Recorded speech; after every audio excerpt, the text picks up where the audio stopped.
सभी विद्यार्थियों का मिनाज एजुकेशन हब में हार्दिक अभिनंदन है। इतिहास की दूसरी क्लास आज हम शुरू करने जा रहे हैं। कल हमने जो है पढ़ लिया था इल्तुतमिश तक और उनके पुत्र रुकनुद्दीन को। आज के टॉपिक में हमें जिसको पढ़ना है वो हमें आगे जो शासिका मिलती है उन्हीं का नाम है रजिया सुल्तान। रजिया की अगर हम बात करें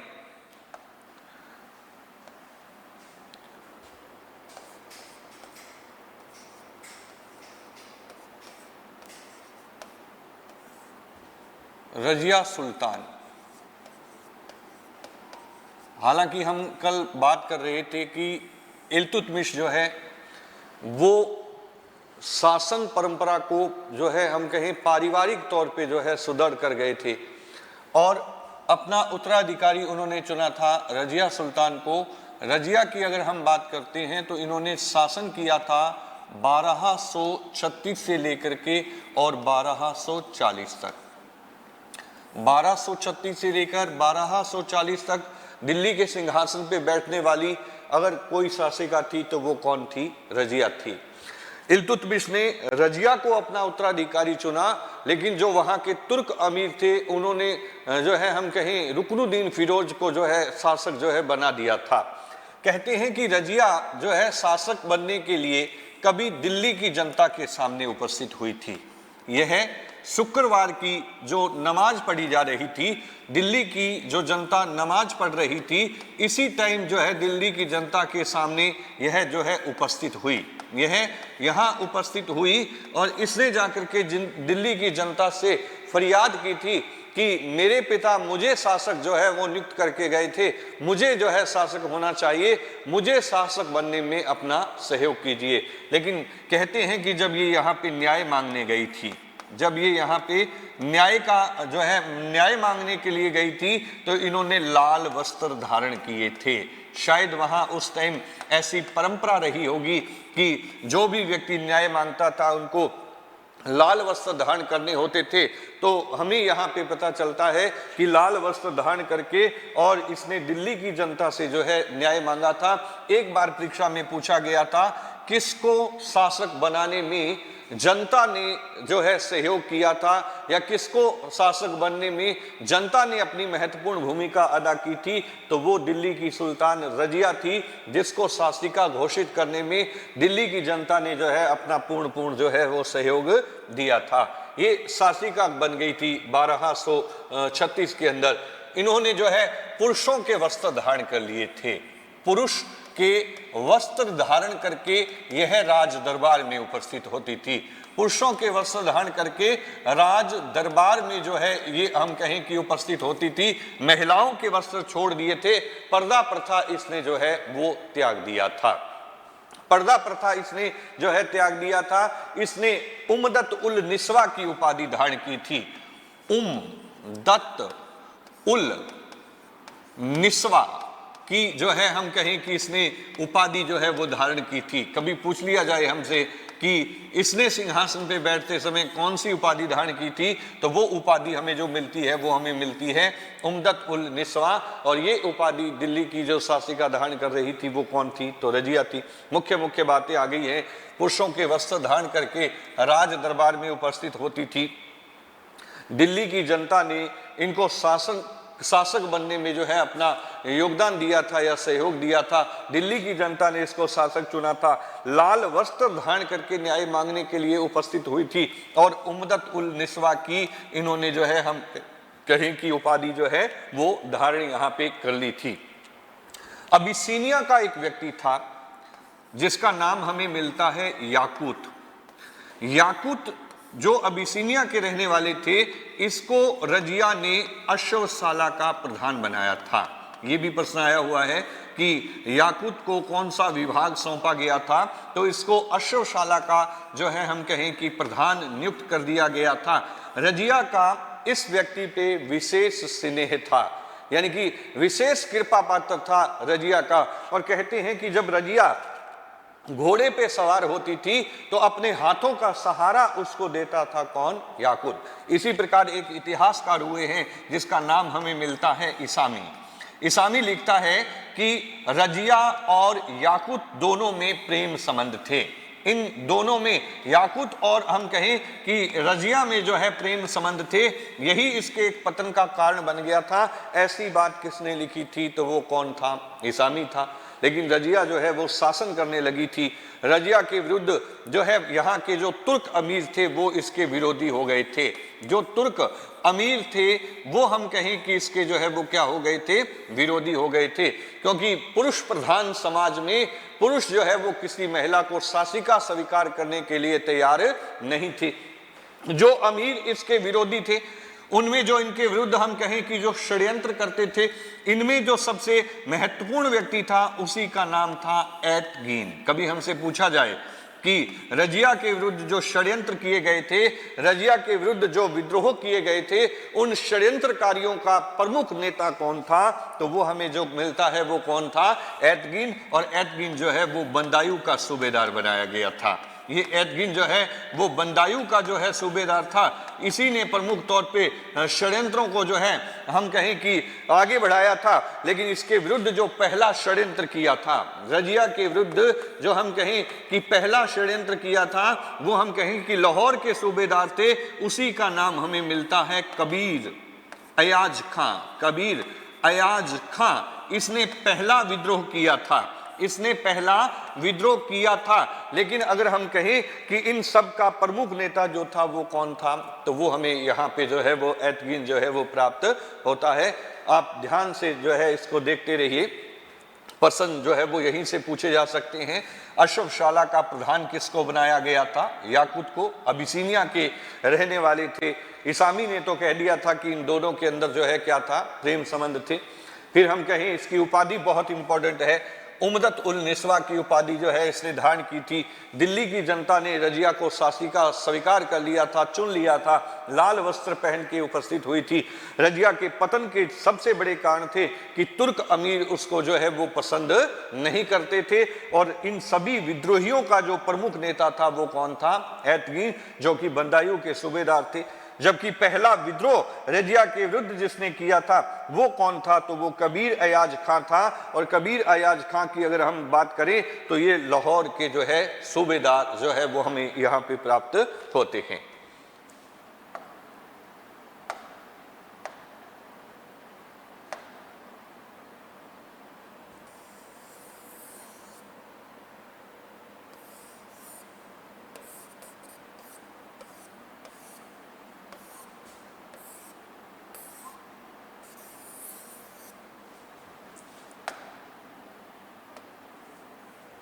आगे हम रजिया के बारे में जो है वो और पढ़ते हैं। रजिया की बात करें, बठिंडा,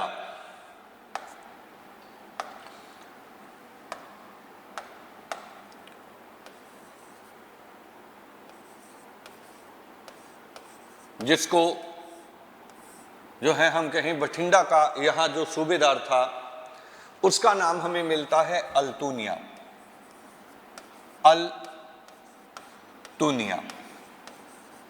अल्तुनिया भी रजिया के विद्रोहियों में जो है वो शामिल था। प्रमुख तौर पे एतगीन, कबीर अयाज खां, मोहम्मद जुनैदी और हम कहें कि अल्तुनिया जो है ये इनके विद्रोही थे। लेकिन इसने विद्रोह किया तो ये कहाँ का सूबेदार था? तो ये बठिंडा का जो है वो हम कहें कि सूबेदार जो है वो माना जाता है। ये बठिंडा का हम कहें सूबेदार था। इसने रजिया के विरुद्ध विद्रोह कर दिया था। इसने रजिया के विरुद्ध जो है वो हम कहें कि विद्रोह कर दिया और रजिया इसके विद्रोह का दमन करने के लिए चली गई। रजिया इसके विद्रोह का दमन करने के लिए बठिंडा पहुंच गई थी। लेकिन पीछे से जो विद्रोही लोग थे उन्होंने रजिया के एक और भाई थे जिसका नाम हमें मिलता है बहराम शाह। बहराम शाह को जो है इन्होंने शासक घोषित कर दिया था। एक बार सेट के पेपर में पूछा गया था कि रजिया के बाद सिंहासन पे कौन बैठा था, तो हमें पता होना चाहिए कि रजिया के बाद जो क्रम में सिंहासन पे बैठेंगे वो कौन थे? तो वो बहराम शाह थे। रजिया जिस वक्त बठिंडा गई हुई थी, बहराम शाह को जो है घोषित शासक जो है वो बना दिया गया था। लेकिन रजिया को जब इन बातों का पता चला तो रजिया ने इस अल्तुनिया के साथ में विवाह कर लिया। इसके साथ में हम कहें कि जो है वो क्या कर लिया था, विवाह कर लिया। जब ये बठिंडा से वापस दिल्ली लौट रही थी, जब ये बठिंडा से वापस हम कहें कि दिल्ली लौट रही थी, तो रास्ते में जगह मिलती है कैथल। कैथल जो है वो हम कहें कि हरियाणा का क्षेत्र है। कैथल हरियाणा में 1240 में डाकुओं के साथ लड़ती हुई रजिया मारी गई। डाकुओं के साथ जो है वो हम कहें कि रजिया जो है वो लड़ती हुई जो है वो क्या हो गई थी, मारी गई थी। तो कभी पूछा जाए कि रजिया की मौत कब हुई थी, 1240 में, कहाँ हुई थी, कैथल में, और किनके साथ लड़ती हुई मारी गई थी, तो डाकुओं के साथ में लड़ती हुई रजिया जो है वो मारी गई थी। लेकिन फिर भी इतिहासकार जो है जो कुछ मिलते हैं, इसी में हमें एक व्यक्ति मिलता है जिसका नाम है हबीबुल्ला।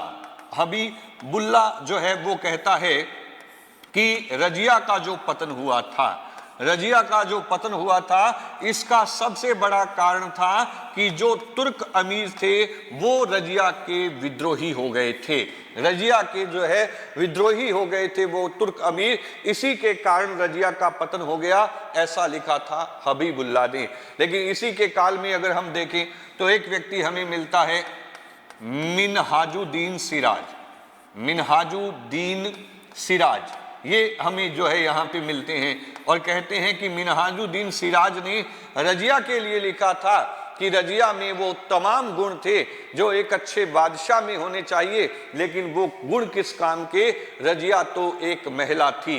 यानी कि रजिया के पतन का एक कारण ये भी था कि रजिया पुरुष नहीं थी बल्कि क्या थी, महिला थी। लेकिन फिर भी उसमें हम कहें कि अच्छे गुण से शासक बनने के, ऐसा मिनहाजुद्दीन सिराज ने कहा था। लेकिन हबीबुल्ला कहता है कि रजिया के पतन का जो सबसे बड़ा कारण था वो अमीर जो है वो उसके क्या थे, विद्रोही थे।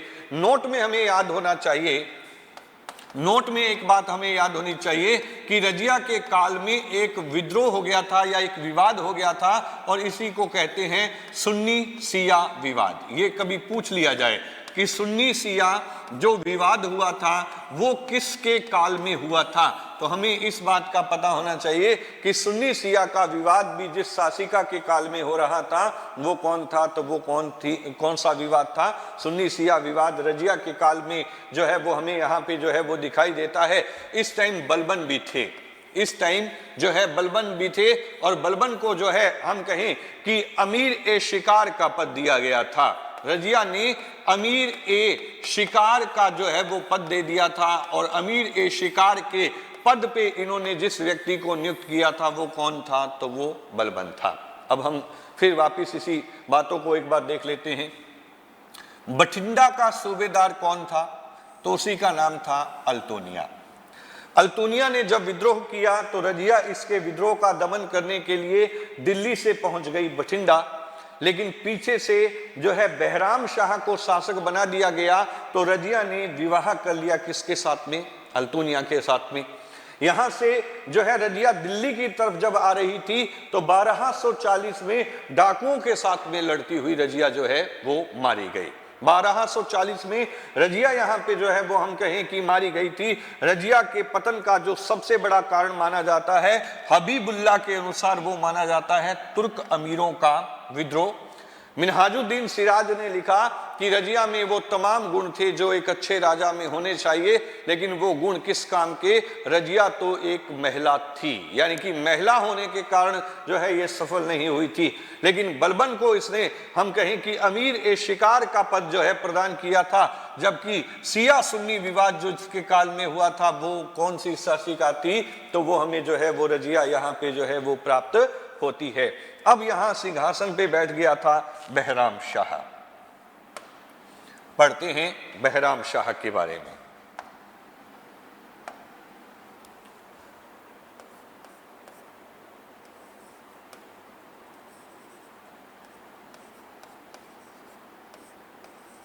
बहराम शाह शासन याद होना चाहिए हमें, 1240 में जो है ये शासक बन गए थे और 1242 तक शासक रहे थे। 1240 से लेकर के 1242 तक जो है शासक के पद पे जो नियुक्त रहे थे वो कौन थे, तो वो हम कहें कि वो हमें बहराम शाह मिलते हैं। इसके काल में एक नया पद बनाया गया था जिसको कहते हैं नायब ए मुमलकत। ये एक नया पद यहां जो है बना दिया गया था। नायब ए मुमलकत का पद जो है वो किस शासक के काल में हम कहें कि सर्जित किया गया था, ये कब बनाया गया था, कब सर्जित किया गया था, तो वो बहराम शाह के शासनकाल में नायब ए मुमलकत का पद बना दिया गया था। लेकिन इस पद पे जो पहला व्यक्ति जो रखा गया था, जिसको नायब ए मुमलकत का पद जो है सौंपा गया था या जो इस पद के ऊपर आसीन हुआ था, वो व्यक्ति कौन था, तो उसका नाम हमें मिलता है एटगिन। ये वही एटगिन था जो रजिया का विद्रोही था और इन लोगों के षड्यंत्रों के कारण ही सिंहासन के ऊपर विराजित किया गया था बहराम शाह को। तो दो प्रश्न बन जाते हैं, बहराम शाह के काल में कौन सा पद बना दिया गया था, तो हम कहें नायब ए मुमलकत का पद बनाया गया और एटगिन को इस पद के ऊपर जो है वो बिठा दिया गया था। जो पहला नायब बना था वो कौन सा था, तो हम कहें कि यहाँ पे जो है एटगिन बन गए थे, यानी कि सत्ता विभाजित हो गई थी। सत्ता जो है वो क्या हो गई थी, तो हम कहें कि सत्ता विभाजित हो गई थी और सत्ता विभाजित होकर के 3 भागों में हो गई। कितने भागों में हो गई, 3 भागों में। 3 भागों में हमें पहले नंबर पे मिलता है सुल्तान, क्योंकि यहाँ के शासक अपने आप को क्या कहते थे, सुल्तान कहते थे। दूसरे नंबर की अगर हम बात करते हैं तो दूसरे नंबर पे जो सुल्तान के बाद महत्वपूर्ण व्यक्ति था वो कौन होता था, वजीर होता था, यानी कि सबसे ऊपर सुल्तान, उसके नीचे जो है वजीर होता था। और हम कहें अब तीसरा पद यहाँ पे आ गया था और तीसरा पद जो यहाँ पे बनाया गया था ये कौन सा था, तो हम कहें नायब का पद बना दिया गया था। यानी कि सत्ता में शक्तियों का विभाजन जो है हो चुका था 3 भागों में, और वो था सुल्तान, वजीर और नायब। और नायब के तौर पे यहाँ पे जो काम कर रहे थे वो कौन थे, एटगिन थे। लेकिन याद रखिएगा ये एटगिन जो था इसकी हत्या करवा दी गई थी और इसकी हत्या भी जिस व्यक्ति ने करवाई थी वो व्यक्ति भी कौन था, बहराम शाह था। यानी कि बहराम शाह के काल में एटगिन को नायब भी बनाया गया और बहराम शाह के शासनकाल में बहराम शाह ने ही इस एटगिन की जो है वो क्या कर दी थी, जो है वो हत्या जो है यहाँ पे कर दी थी। ये बात हमें यहाँ पे जो है वो प्राप्त होती है। इसके बाद अगला अगर हम कहें कि जो है लाहौर पे आक्रमण किया गया था। लाहौर, कभी कल आपको मैंने बताया था कि कुतुबुद्दीन ऐबक की राजधानी थी लाहौर और लाहौर से राजधानी दिल्ली जो लेके आए थे वो थे इल्तुतमिश। लाहौर पे जो है हम कहें कि आक्रमण हुआ और लाहौर पे जो आक्रमण हुआ था ये आक्रमण किया था मंगोलों ने, यानी कि मंगोलों का जो है आक्रमण बहराम शाह के शासनकाल में हो रहा था। और हम कहें कि यहाँ मंगोलों का आक्रमण जो कर रहा था उसी व्यक्ति का नाम था ताहिर, जो है वो हम कहें ताहिर बहादुर जो हमें मिलता है यहाँ पे। ताहिर बहादुर नाम के मंगोल थे जिन्होंने जो है हम कहें कि लाहौर के ऊपर जो है आक्रमण कर दिया था। जो दिल्ली सल्तनत की सीमा जो आगे थी वो सिमट करके व्यास नदी तक जो है वो आ गई थी, ये भी हमें पता होना चाहिए। कभी पूछा जा सकता है कि मंगोल नेता ताहिर बहादुर के द्वारा जब लाहौर पे आक्रमण किया गया था तब दिल्ली के सिंहासन पे कौन बैठे थे, तो हम कहें कि इस टाइम जो है बहराम शाह जो है वो यहाँ पे जो है वो बैठे थे। बलबन की शक्तियां दिन प्रतिदिन बढ़ती जा रही थी। जैसे मैंने आपको बताया कि बलबन जो है वो रजिया के काल में था और इसको अमीर ए शिकार का पद जो है प्रदान किया गया था। अमीर ए शिकार का पद जो है इसको प्रदान किया गया था, लेकिन अब बहराम शाह के द्वारा इसको जागीर प्रदान की गई थी और इसको जागीर दी गई थी हांसी और रेवाड़ी की जागीर। यानी कि बहराम शाह ने बलबन को कौन सी जागीरें प्रदान की थी, तो हांसी और रेवाड़ी की जो है वो जागीर बलबन को दे दी गई थी। और वो किसके द्वारा दी गई थी, तो वो कौन था, बहराम शाह जो है वो हमें मिलता है। फिर मोटी मोटी बातें याद रखना, कौन सा पद सर्जित किया गया, कौन सा पद बनाया गया, तो हम कहें नायब ए मुमलकत का पद। इस पद पे जो पहला व्यक्ति आसीन किया गया वो कौन था, एटगिन। और ऐतगिन की ही हत्या जो है कर दी गई थी, किसके द्वारा? बहराम शाह के द्वारा। जब ये पद बना तो शक्ति का विभाजन होकर 3 भागों में हो गया। कुछ शक्तियां सुल्तान के हाथ में थी, कुछ हम कहें वजीर के हाथ में थी, और तीसरे नंबर पे कुछ शक्तियां अब किसके पास आ गई थी? नायब के पास में आ गई थी। जब बहराम शाह शासन कर रहे थे, लाहौर पे मंगोलों ने आक्रमण किया था, क्योंकि कल हमने पढ़ा था कि इल्तुतमिश के टाइम में आक्रमण के लिए आ गया था चंगेज खान, लेकिन आक्रमण हुआ नहीं था। लेकिन अब लाहौर पे आक्रमण जो है वो किया था, उसका नाम तेग बहादुर या हम कहें ताहिर बहादुर मिलता है। और यहाँ पे जो है सिंधु नदी से जो है हम कहें सल्तनत काल की सीमा कम हो गई थी, व्यास नदी तक जो है वो सीमा आ गई थी, और बलबन की शक्तियां बढ़ रही थी, और बलबन को यहाँ पे हांसी और रेवाड़ी की जागीरें जो है वो हम कहें कि प्रदान जो है वो की गई थी। और ये सब बहराम शाह के शासन काल में जो है वो हो रहा था। नए शासक जो हमें मिलते हैं उसी का नाम मिलता है अलाउद्दीन मसूद शाह। अलाउद्दीन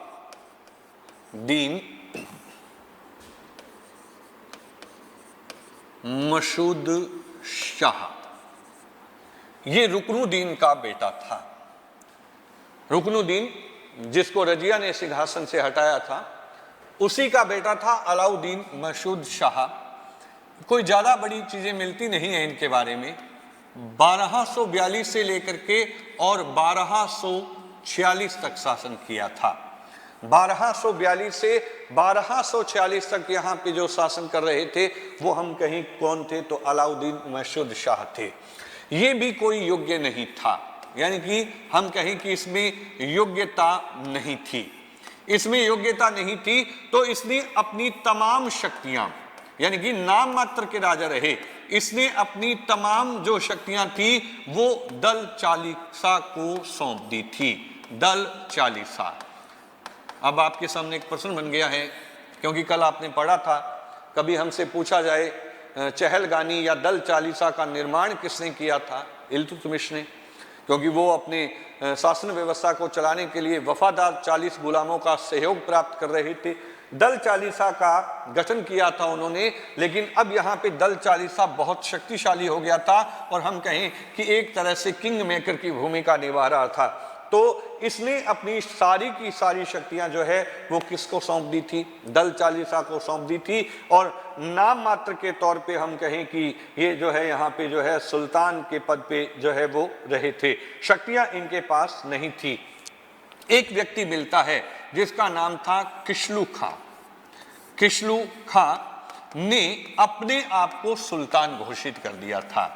किशलू खां जो है यहाँ के अमीर थे, जिन्होंने अपने आप को क्या घोषित कर दिया था? सुल्तान घोषित किया। और ये भी किसके काल में हो रहा था? अलाउद्दीन के काल में। बाद में इस किशलू खां को नागौर की इक्ता प्रदान की गई थी। नागौर इक्ता मतलब जागीर भी कह सकते हैं हम। नागौर राजस्थान की जो है वो जागीर इसको प्रदान करके इसको संतुष्ट करने का जो है वो प्रयास किया गया था। लेकिन हम पहले ही कह चुके हैं कि ये योग्य व्यक्ति था ही नहीं। जब योग्यता नहीं थी तो शासन नहीं कर पा रहा था, और अपनी सारी शक्तियां इसने किसको सौंप दी थी? दल चालीसा को। किशलू खां ने अपने आप को सुल्तान जो है वो हम कहें कि घोषित कर दिया था, और फिर इसको जो है संतुष्ट करने के लिए कौन सी जागीर दी गई थी? तो इसको जो है नागौर की जो है वो जागीर यहाँ पे जो है वो प्रदान कर दी गई थी। ये बात हमें यहाँ पे जो है वो याद होनी चाहिए। इसके बाद में नेक्स्ट राजा बन जाएंगे जिनका नाम हमें मिलता है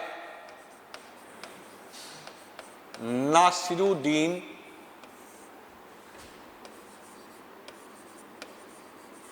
महमूद। शासन कर रहे थे 1240 से लेकर के और 1265 तक। नासिरुद्दीन महमूद की अगर हम बात करें तो इल्तुतमिश के वंश का अंतिम शासक था नासिरुद्दीन महमूद। इसको दिल्ली का धार्मिक सुल्तान या अच्छा शासक कहा जाता है। इसकी नीति जो है वो धार्मिक थी। इसको धार्मिक या हम कहें कि दिल्ली का कौन सा सुल्तान कहते हैं तो इसको अच्छा सुल्तान कहा जाता है। ये किसके लिए बात उपयुक्त थी? तो नासिरुद्दीन महमूद के लिए।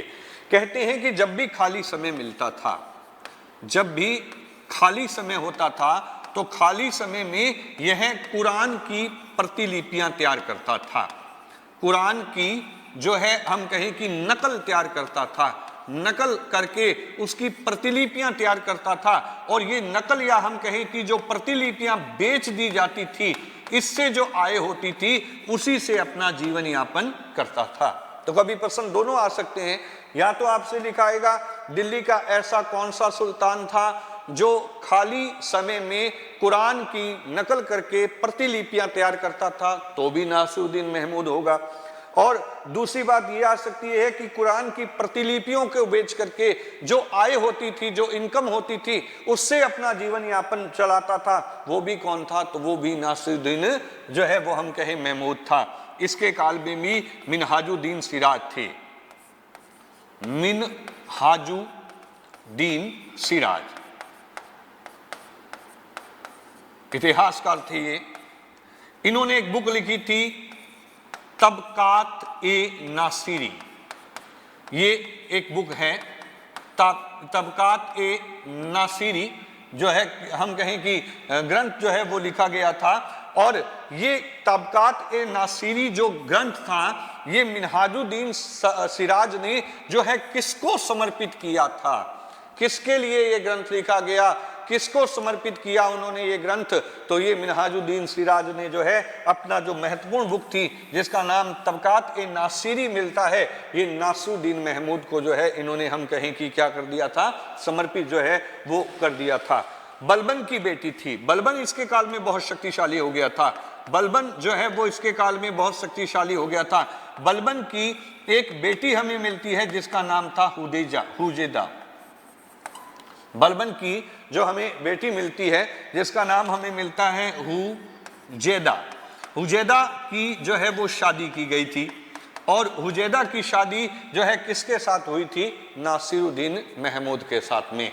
यानी कि बलबन का दामाद था नासिरुद्दीन महमूद, और नासिरुद्दीन महमूद ने बलबन को जो है उलूग खां की उपाधि दे दी थी। उलूग खां, उलूग खां का मतलब होता है महान खान, यानी कि ये उपाधि जो है वो प्रदान की गई थी। और ये उपाधि हम कहें कि नासिरुद्दीन महमूद ने जो है वो किसको प्रदान की थी? बलबन को जो है ये उपाधि हम कहें कि जो है वो प्रदान कर दी थी।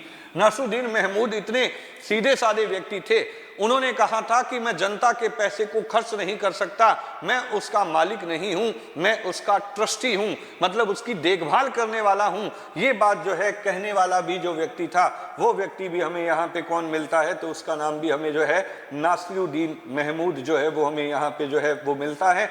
इनकी आदतें बहुत अच्छी थी, धार्मिक प्रवृत्ति के जो राजा थे, इसलिए इनको दरवेश राजा भी कहा जा सकता है। ये मुख्य बातें हमें पता होनी चाहिए। और ये अंतिम राजा था इल्तुतमिश के काल में या उनके वंश परंपरा में। खाली टाइम में ये क्या करता था? कुरान की नकल करता था, कुरान की प्रतिलिपियां बेच करके जो इनकम होती थी उससे अपना जीवन यापन करते थे। फिर हम कहें मिनहाजुद्दीन सिराज ने एक बुक लिखी थी जिसका नाम था तबकात ए नासिरी, ये समर्पित की गई थी किसको? नासिरुद्दीन महमूद को। बलबन की बेटी हुजेदा की शादी इन्हीं के साथ में हुई थी, और हम कहें कि इसी नासिरुद्दीन ने बलबन को जो है उलूग खां की उपाधि जो है वो क्या कर दी थी? प्रदान की थी। अपनी धार्मिक अच्छी नीतियों के कारण इसको दिल्ली का अच्छा सुल्तान या दरवेश राजा जो है वो कहा जाता है। ये मुख्य बातें हमें यहाँ पे जो है वो प्राप्त होती है।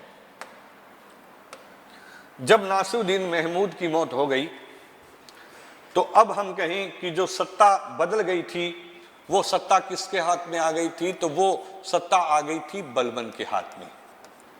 बलबन, वंश बदल गया है, शासक बदल गए हैं यहाँ पे। और बलबन की अगर हम बात करें तो इन्होंने जो शासन किया था वो इन्होंने शासन किया था 1246 से 1200 हम कहें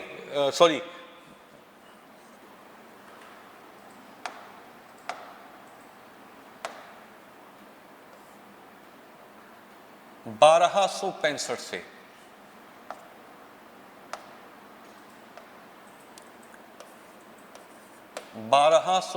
से 1287 तक वहां पे इल्तुतमिश का शमशुद्दीन इल्तुतमिश का वंश समाप्त हो गया। अब जो नासुद्दीन महमूद के ससुर थे, जो बलबन थे, जिनको उलूग खां की उपाधि दी गई थी, वो अब यहाँ पे हम कहें कि सत्ता के ऊपर काबिज हो चुके थे और ये राजा जो है बन चुके थे। बलबन की अगर हम बात करते हैं तो बलबन के पास एक तो उपाधि थी उलूग खां की, उलूग खां, जो नासुद्दीन महमूद ने इनको जो है प्रदान की थी। दूसरे नंबर पे इन्होंने अपने आप को कहा था नायब ए खुदाई, ईश्वर का प्रतिनिधि, ये ईसो ने अपने आप को कहा था। यही बंदा था जिसने अपने आप को कहा था जिल्ले इलाही, खुदा की परछाई। ये तीन मुख्य उपाधियां हमसे पूछी जा सकती हैं कि कौन कौन सी उपाधियां थी। उलूग खां, जिसका अर्थ होता है महान खान।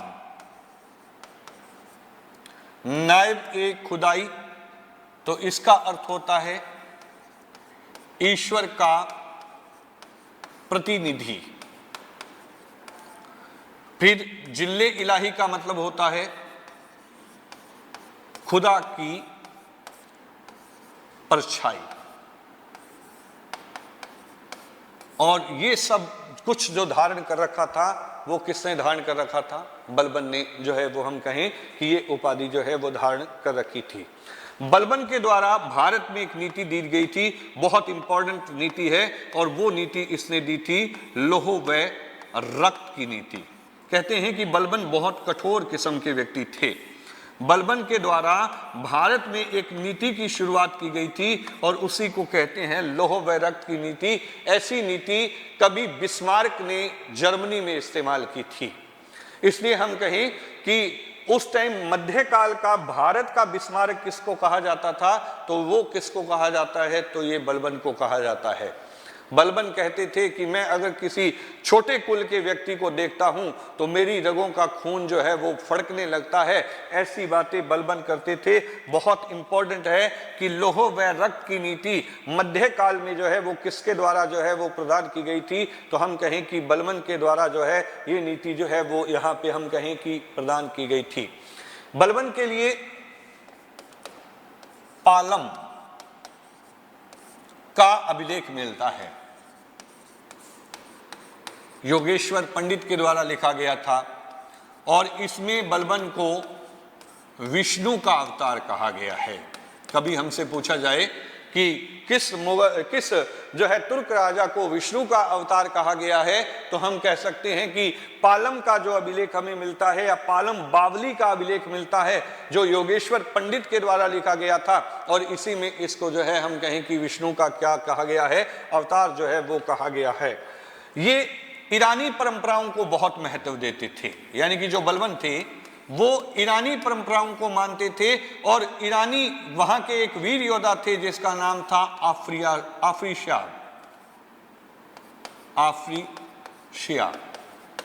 इसका अपने आप को ये क्या मानता था? वंश मानता था। इसने भारत के अंदर कुछ ईरानी परंपराएं जो है वो शुरू कर दी थी, जैसे कि सिजदा। इसने भारत के अंदर एक परंपरा शुरू की, कौन सी? सिजदा। दूसरे नंबर पे हमें मिलती है पाबोश। पाबोश के बाद तीसरे नंबर पे एक त्योहार मिलता है जिसको नाम हम कहते हैं नारोज या नैरोज। ये ईरानी त्योहार है जिसमें अग्नि जलाई जाती है। ये तीन परंपराएं भारत में जो शुरू कर रहे थे वो कौन थे? तो वो बलबन थे। सिजदा का मतलब होता है घुटनों के बल बैठ करके राजा को झुक करके क्या करना? सलाम करना। फिर हमें मिलता है पाबोश। पाबोश का मतलब होता है कि राजा के पैरों को चूमना। और तीसरे नंबर पे ईरानी एक त्योहार था नरोज, जिसमें जो है अग्नि की पूजा की जाती है। और हम कहें कि इन सब परंपराओं को भारत में जो शुरू कर रहे थे वो कौन थे? तो वो हमें यहाँ पे जो है वो बलबन जो है वो दिखाई देते हैं। बलबन के काल में हमने कहा कि ये कठोर किस्म का व्यक्ति था, और बलबन के काल में जो सारी शक्तियां थी वो बलबन के हाथ में आ गई थी। वजीर के पद का निमन काल माना जाता है, यानी कि वजीर की शक्तियों का पतन हो गया था। जो वजीर था इसके पास जो शक्तियां होती थी तो इसकी शक्तियों का जो है वो हम कहें कि पतन हो गया था, या वजीर का पद बहुत निम्न स्तर पे चला गया था। वजीर का पद बहुत निम्न स्तर पे जो है वो हम कहें कि चला गया था। ये भी किसके काल में हुआ था? तो ये जो है वो हमें बलबन के काल में प्राप्त होता है। बलबन के काल में वजीर की शक्तियों का पतन हो गया था, इसका पद जो है वो बहुत नीचे तक चला गया था। ख्वाजा हसन बासिरी बंदे का नाम हमें मिलता है, कभी पूछा नहीं जाएगा आपसे। ख्वाजा हसन बासिरी ये इनके जो है वजीर थे, लेकिन इनके पास कोई भी शक्तियां नहीं थी।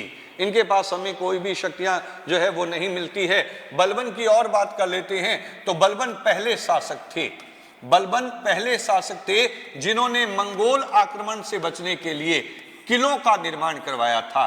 मंगोल आक्रमणकारियों से बचने के लिए या मंगोल आक्रमण से बचने के लिए किलों का निर्माण शुरू कर दिया था। किलों का मतलब दुर्ग, या हम कह सकते हैं गढ़ का निर्माण जो है वो शुरू कर दिया था। और ऐसा करने वाला भी जो व्यक्ति हमें मिलता है वो कौन था?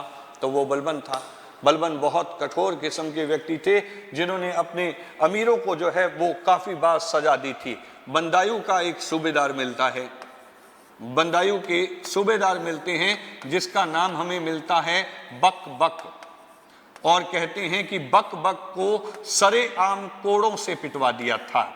कोड़ों से सड़क के ऊपर जो है इसको जो है वो हम कहें कि पिटवा दिया था। ये काम भी किसने किया था? बलबन के द्वारा जो है किया गया था।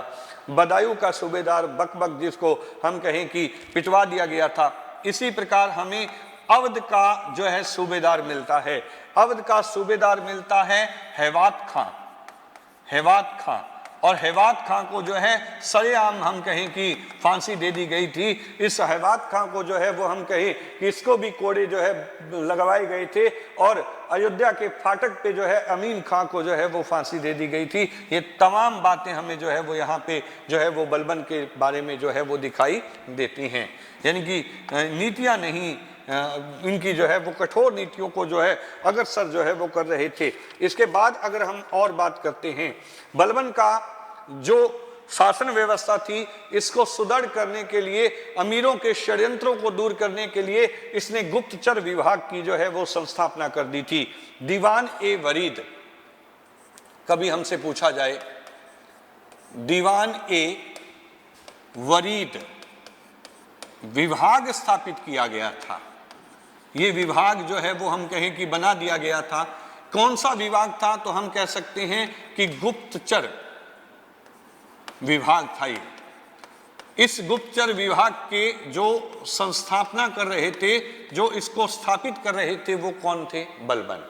बलबन ने अपने अमीरों का दमन करने के लिए, उनकी गतिविधियों पे नजर रखने के लिए जो है दीवान ए वरीद विभाग की जो है वो संस्थापना जो है वो यहाँ पे जो है वो कर दी थी। इसके बाद में जो है इन्होंने एक सैनिक विभाग बना दिया था जिसका नाम हमें मिलता है दीवान ए अर्ज। दीवान ए अर्ज, और दीवान ए अर्ज विभाग को भी जिस व्यक्ति के द्वारा बनवाया गया था वो व्यक्ति भी कौन था? तो हम कहें कि यहाँ पे जो है बलबन थे। और यह कौन सा विभाग था? तो यह है सैनिक विभाग था। दीवान ए अर्ज जो है वो हम कहें जो यहाँ विभाग था, और दीवान ए आरिज जो है वो इसके मुखिया होते थे। ज़्यादा बातें याद रखने की आवश्यकता नहीं है, दो विभाग याद रखिएगा, दीवान ए वरीद और दीवान ए अर्ज को जो स्थापित किया था वो किसने किया था? बलबन ने किया था। बलबन के दो बेटे थे।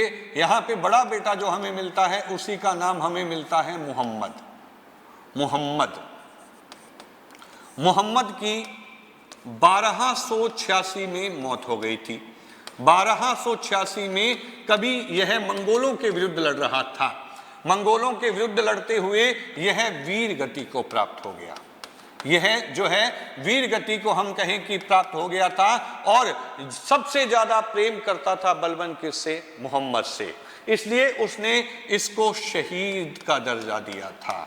शहीद का जो है वो हम कहें कि दर्जा जो है वो प्रदान किया गया था। वो किसको प्रदान किया गया था? तो वो मुहम्मद खां या मुहम्मद थे जो मंगोलों के साथ में लड़ते हुए 86 में मारे गए थे। और कहते हैं कि जब बलबन अकेला होता था तो अपने पुत्र की याद में जो है वो हम कहें कि रोता था। लेकिन इसका दूसरा बेटा जिसकी हम बात करते हैं, इसका जो दूसरा बेटा था उसी का नाम था बुगरा खां। कौन था? तो दूसरा बेटा बुगरा खां था, लेकिन यह बंगाल का सूबेदार था। यह बंगाल का जो है वो हम कहें कि सूबेदार था। ये कोई योग्य नहीं था। एक बार जो है काफी जो है प्रताड़ित किया गया बुगरा खां को, और ये यहाँ से जो है वहां चले गए। जब बलबन आखिरी समय में बीमार हो गए थे तो बुगरा खां को जब बुलाया गया तो वो यहाँ वापिस नहीं आए। वो यहाँ पे वापिस जो है वो नहीं आए। और यहाँ अगर हम कहें कि बुगरा खां का ही बेटा होगा जिसका नाम हमें मिलता है केकूबाद। कभी हमसे पूछा जाए कि जब बलबन की मौत हुई थी तो फिर उसके बाद शासक कौन बना था, तो बलबन के बाद में जो शासक बन गया था वो कौन था? केकूबाद। लेकिन बलबन जिसको चुन के गया था उस व्यक्ति का नाम था के खुसरो। के खुसरो। देखो बातें याद रखिएगा, 3 बंदे हैं, केकूबाद, के खुसरो, और तीसरे का नाम हमें मिलता है क्यूमर्स। ये तीनों को याद रखना है। बुगरा हम कहें कि जब बलबन की मौत हुई तो बलबन ने शासक चुना था किसको? के खुसरो को। इसको चुना गया था, लेकिन ये सिंहासन पे नहीं बैठा। सिंहासन पे बैठा कौन? बलबन के बाद में केकूबाद। याद रखना, बलबन के बाद केकूबाद। केकूबाद ने के खुसरो की हत्या करवा दी। के खुसरो की हत्या करवा दी, लेकिन इस केकूबाद को लकवा हो गया था। इसको जो है हम कहें कि लकवा हो गया था, तो बाद में सिंहासन के ऊपर बिठाया गया किसको? क्यूमर्स को। क्यूमर्स को हम कहें कि सिंहासन पे बिठा दिया गया, और इनकी देखभाल के लिए यहाँ पे एक व्यक्ति रखा गया था, और उसी का नाम हमें मिलता है जलालुद्दीन खिलजी। जलालुद्दीन खिलजी जो है वो क्यूमर्स छोटा सा बच्चा था, इसकी देखभाल के लिए रखा गया, और इसने जो है क्यूमर्स की भी हत्या कर दी और केकूबाद की भी हत्या कर दी थी। और यहाँ पे हम कहें गुलाम वंश 1290 में समाप्त हो गया था। 1290 में जो है वो हम कहें कि समाप्त हो गया था गुलाम वंश। और गुलाम वंश के यहाँ अंतिम जो शासक हमें मिलते हैं वो कौन मिलते हैं? तो उसी का नाम हमें जो है वो क्यूमर्स जो है वो प्राप्त होता है।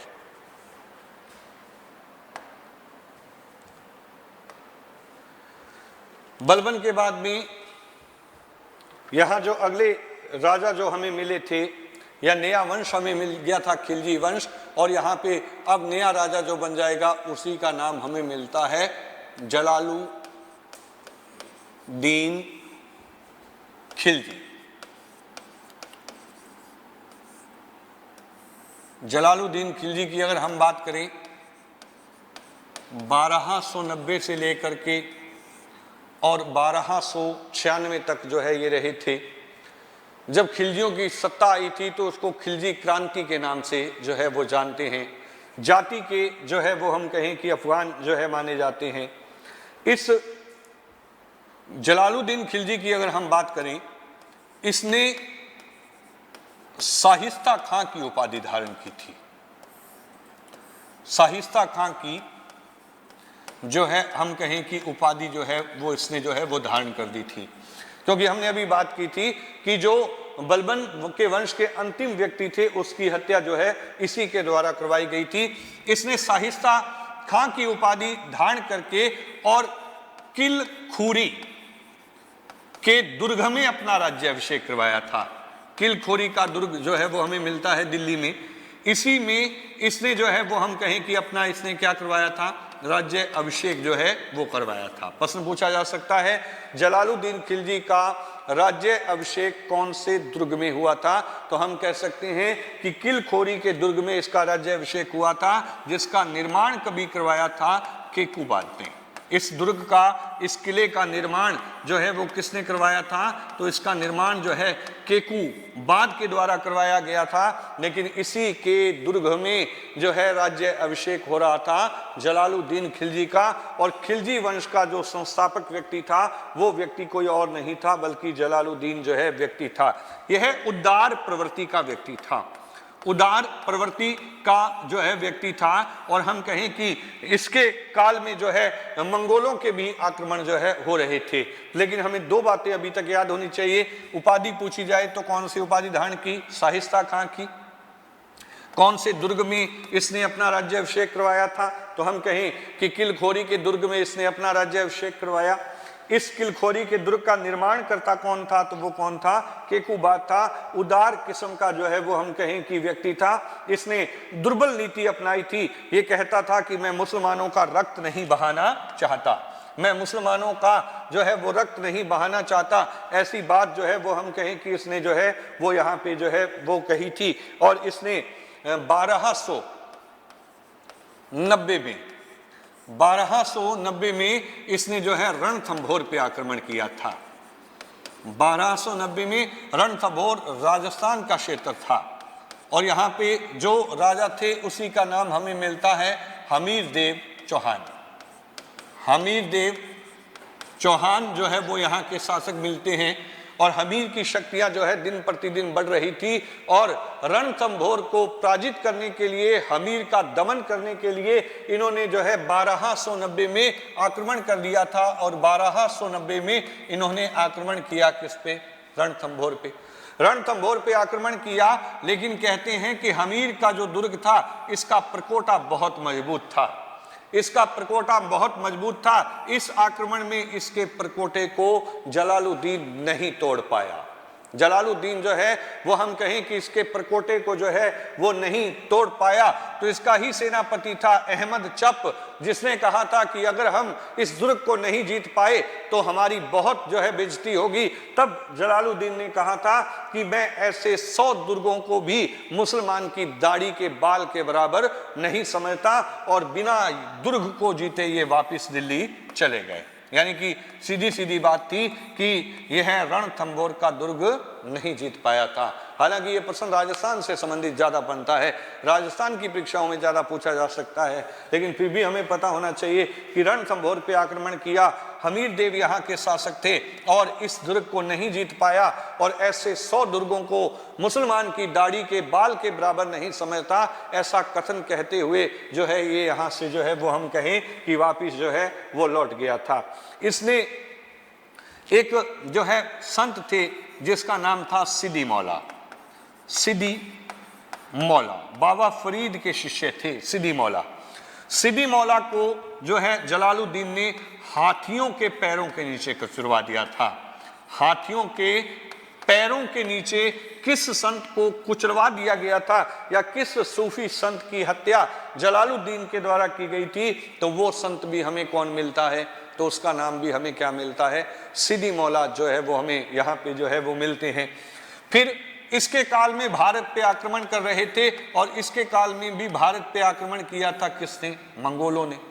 मंगोलों का ही एक नेता था जिसका नाम था उलूग खां। उलूग खां के साथ में जलालुद्दीन ने अपनी बेटी की शादी कर दी। जलालुद्दीन ने अपनी बेटी की जो है वो शादी कर दी, और इन मंगोलों को इजाजत दे दी कि आप भारत में बस जाइए, आप भारत में बस जाइए। ये मंगोल यहाँ पे जो है इस्लाम धर्म स्वीकार कर लेते हैं। ये यहाँ पे जो है हम कहें कि इस्लाम धर्म जो है स्वीकार करके और ये भारत में बस गए, और इन्हीं को भारत में कहा गया नवीन मुसलमान। नवीन जो है मुस्लिम या नवीन मुसलमान कहा गया था, और वो दिल्ली के करीब बस रहे थे। वो कौन थे? मंगोल थे। और ये मंगोल किसके शासनकाल में भारत में बस गए थे? तो हम कहें कि जलालुद्दीन के काल में बस गए थे। यानी कि एक संत मिलते हैं सिद्दी मौला। सिद्दी मौला पे इनको शक था कि ये मुझे मारने का षड्यंत्र कर रहा है, इसलिए हाथी के पैरों के नीचे इसको क्या कर दिया गया? कुचलवा दिया गया। मंगोलों के आक्रमण हुए तो मंगोलों के साथ में जलालुद्दीन ने संधि की। मंगोलों के ही नेता थे उलूग खां, जिसके साथ में इसने अपनी बेटी की शादी कर दी, और हम कहें कि उनको कहा कि आप भारत में बस जाइए। इन मंगोलों ने इस्लाम धर्म स्वीकार कर लिया, जो भारत में नवीन मुस्लिम के नाम से जाने गए, और ये भारत में दिल्ली के करीब जो है बस गए थे, जिन्होंने कभी अलाउद्दीन के शासनकाल में विद्रोह कर दिया था। अलाउद्दीन के शासनकाल में जो है हम कहें कि विद्रोह कर दिया था, वो नवीन मुसलमान ही थे। जलालुद्दीन का भतीजा और उसका दामाद था जिसका नाम हमें मिलता है अलाउद्दीन खिलजी। अलाउद्दीन खिलजी को कड़ा प्रदेश की सूबेदारी दी गई थी। कड़ा प्रदेश की जो है वो हम कहें कि सूबेदारी दी गई थी, और इसी प्रदेश में 1296 में अलाउद्दीन खिलजी ने जो है जलालुद्दीन खिलजी की हत्या कर दी। जलालुद्दीन जो खिलजी था इसकी जो है वो हम कहें कि हत्या कर दी गई थी। और जलालुद्दीन खिलजी की हत्या किसके द्वारा की गई थी 1296 में, तो वो हमें कौन मिलता है, तो उसका नाम मिलता है जो इनके भतीजे थे, जो इनके दामाद थे, जिसका नाम था अलाउद्दीन खिलजी। यानी कि अलाउद्दीन ने अपने ही चाचा, अपने ही ससुर को मार दिया, और अब अगले शासक जो बन जाएंगे उसी का नाम हमें मिलेगा अलाउद्दीन खिलजी।